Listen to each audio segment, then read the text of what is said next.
আচ্ছা ভাই, এই ভিডিওটা যদি আপনি দেখে এই ছোট্ট বাচ্চাটা নিষ্পাপ বাচ্চাটার জন্য আপনি যদি একটু সাহায্যের হাত বাড়াইয়ে দেন, কিংবা আপনি এই ভিডিওটা যদি একটু শেয়ার করেন, তাহলে কি আপনার অনেক বড় পাপ হয়ে যাবে? পাপ হবে না।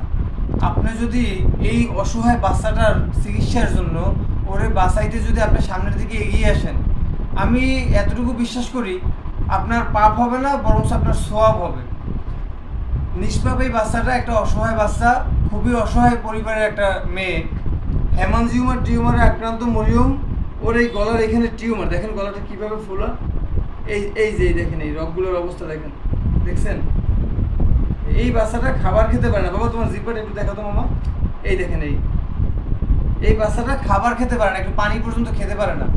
ওর বাংলাদেশে কোনো চিকিৎসা নেই। ওর উন্নত চিকিৎসার জন্য নিতে হবে চায়নার বেইজিং জিন্দু চিলড্রেন্স হসপিটালে। এর আগেও আপনার 10 মাস আগে ভারতে পাঠিয়েছিলেন এবং সেখানে 2টা অপারেশন হয়েছিল, কিন্তু ভারত সেখানে কিছুটা ব্যর্থ বললেই চলে, কারণ তারা বলছে আরও 11টা অপারেশন দরকার ভারতে। তো এক একটা অপারেশনে যেই টাকা প্রয়োজন তাতে কয়েক কোটি টাকা ওর জন্য খরচ হবে ভারতে। তো সেখানে 22 লক্ষ টাকা বলছে চায়নার বেইজিং জিন্দু চিলড্রেন্স হসপিটাল থেকে 2টা অপারেশনে 90% সুস্থ হবে মরিয়ম। এর আগে আবরারকে আপনারা চায়নাতে পাঠাইছিলেন সেই একই হসপিটালে।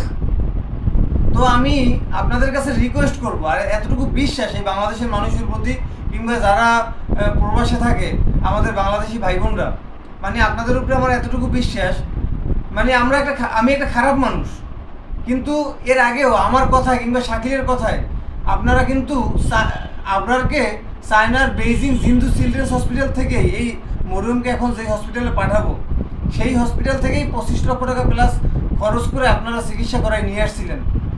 চিকিৎসা করে শুধু নিয়েই আসেন নাই, বাংলাদেশে আসার পরেও আপনারা বলছেন আপনার বাবাকে কিছু একটা করে দিবেন।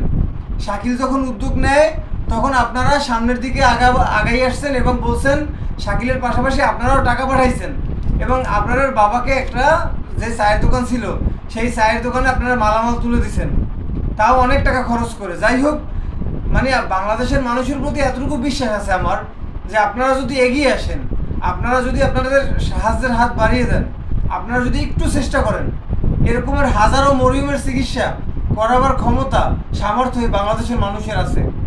মানে আমি বলবো, আমি যে আপনাদেরকে কথা বলতেছি, আমার কথায় যদি ভুল ত্রুটিও হয়, আমার সেই কথাটা আপনি ক্ষমা দৃষ্টিতে দেখে আপনি যদি আপনার 2 টাকা সামর্থ্য থাকে আপনি এই বাচ্চাটাকে সাহায্য করেন, আপনার সেই 2 টাকায় এই মরিয়মের চিকিৎসা হবে। এই যে 7 লক্ষ টাকা মরিয়মের জন্য এখন পর্যন্ত আপনারা পাঠাইছেন, এই 7 লক্ষ টাকা কি আপনারা একজন ব্যক্তি পাঠাইছেন? একজন ব্যক্তি পাঠান নাই। এখানে কিন্তু কারো 1 টাকা, কারো 5 টাকা, 10 টাকা, কারো 100 টাকা, কারো 500 টাকা, কারো 1000 টাকা, কিংবা কেউ 10,000 টাকাও পাঠাইছেন। এখন এই 7 লক্ষ টাকা কারা পাঠাইছে? এই বাংলাদেশের মানুষই তো পাঠাইছে। তাহলে যখন 7 লক্ষ টাকা হয়েছে, এই মরিয়মের জন্য বাকি টাকার ম্যানেজও ইনশাল্লাহ হয়ে যাবে, এতটুকু আমার বিশ্বাস আছে এই দেশের মানুষের প্রতি, আমার বাংলাদেশের ভাই বোনদের প্রতি এবং যারা প্রবাসী ভাই বোনরা আছে আপনাদের প্রতি।